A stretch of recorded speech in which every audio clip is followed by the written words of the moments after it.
Baik, Assalamualaikum warahmatullahi wabarakatuh. Perkenalkan, nama saya Muhammad Asadikul Aufa dari Universitas Internasional Batam dengan NPM 1846060. Saya di sini ingin mengerjakan tugas UTS dari mata kuliah Hukum Bisnis Pariwisata, yaitu diajar oleh Pak Robert Geri Hawidi.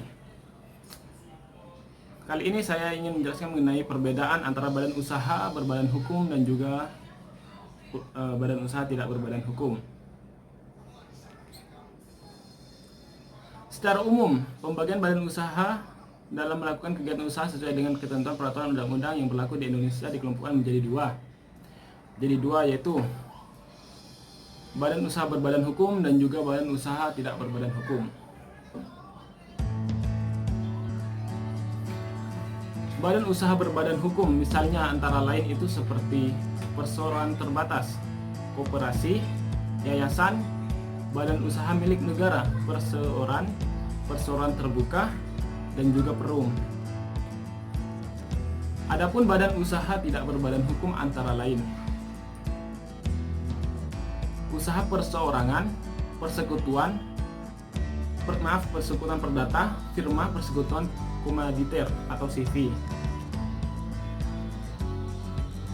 Pembagian dua kelompok tersebut perlu diketahui dalam kaitan pengenalan mengenai kewajiban dan tanggung jawab pendiri atau pemegang saham.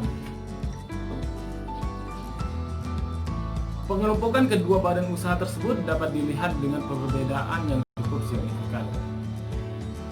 Yang pertama,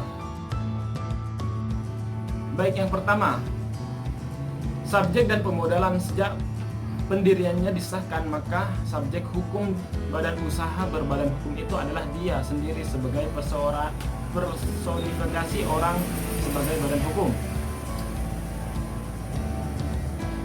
Oleh karenanya, dia sendiri telah diketahui sebagai badan hukum terpisah dari pendiri atau pemegang saham. Dalam melakukan pembuatannya, badan usaha berbadan hukum diwakilkan oleh pengurus direksi yang ditunjuk sesuai dengan akta pendirian atau anggaran dasar. Sedangkan subjek hukum dalam badan usaha tidak berbadan hukum melekat pada pendiri atau pengurusnya. Dengan demikian, badan usaha tersebut bukan merupakan subjek hukum yang berdiri sendiri di luar pendiri atau pengurus. Dalam melakukan hubungan hukum dengan pihak ketiga, badan usaha tidak berbadan hukum diwakilkan oleh pendiri yang sekaligus juga bertindak sebagai pengurus.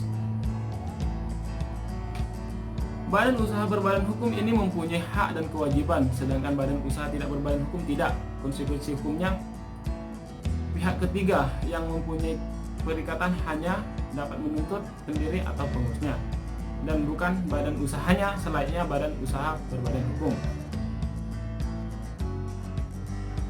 Mengenai harta atau pemodalan, pada badan usaha berbadan hukum, pemisahannya dari kekayaan para pendiri pengurus, sementara harta kekayaan dalam badan usaha tidak berbadan hukum bercampur dengan serta kekayaan pendiri atau pengurus.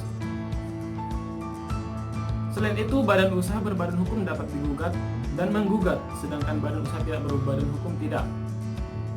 Akan tetapi, dapat ditunjukkan kepada pendiri atau pengurus aktif karena pendiri atau pengurus aktif tersebutlah yang secara tidak langsung melakukan hubungan hukum.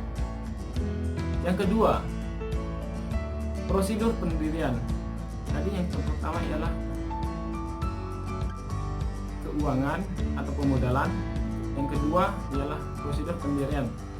Prosedur pendirian badan usaha berbadan hukum mutlak harus ada pengesahan dari pemerintah terhadap akta pendirian dan anggaran dasarnya. Sebagai gambaran, akta pendirian suatu perseroan terbatas disahkan oleh Menteri Hukum dan HAM pasal 7 ayat 4 UU Perseroan Terbatas. Sedangkan pendirian suatu firma hukum hanya didirikan di bawah sebuah akta notaris dan kemudian didaftarkan ke kepaniteraan pengadilan negeri yang di dalamnya daerah hukumnya firma bertempat kedudukan. Pasal 23 KUH dagang. Sedangkan yang ketiga, harta kekayaan. Harta kekayaan badan usaha berbadan hukum terpisah dengan harta kekayaan pribadi pendiri pengurus. Dengan demikian, dalam akta pendirian dijelaskan pemodalan badan usaha tersebut Pemisahan harta keduanya sangat jelas diatur.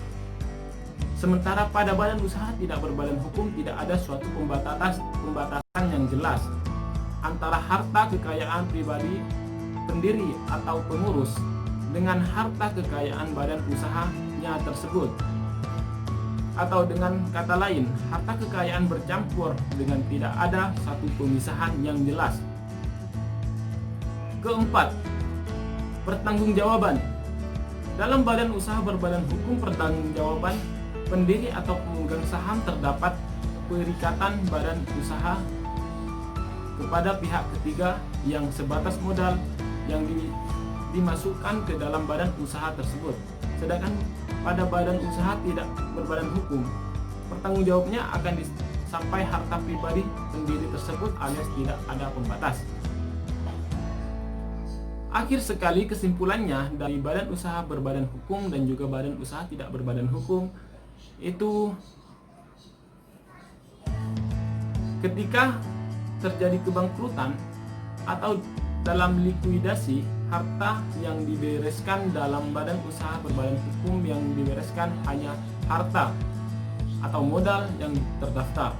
Sedangkan pada badan hukum yang tidak berbadan hukum, badan usaha yang tidak berbadan hukum, pemberesan dilakukan terhadap semua hartanya sampai terhadap harta pribadinya.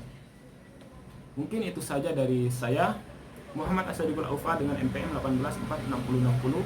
Sekian, terima kasih.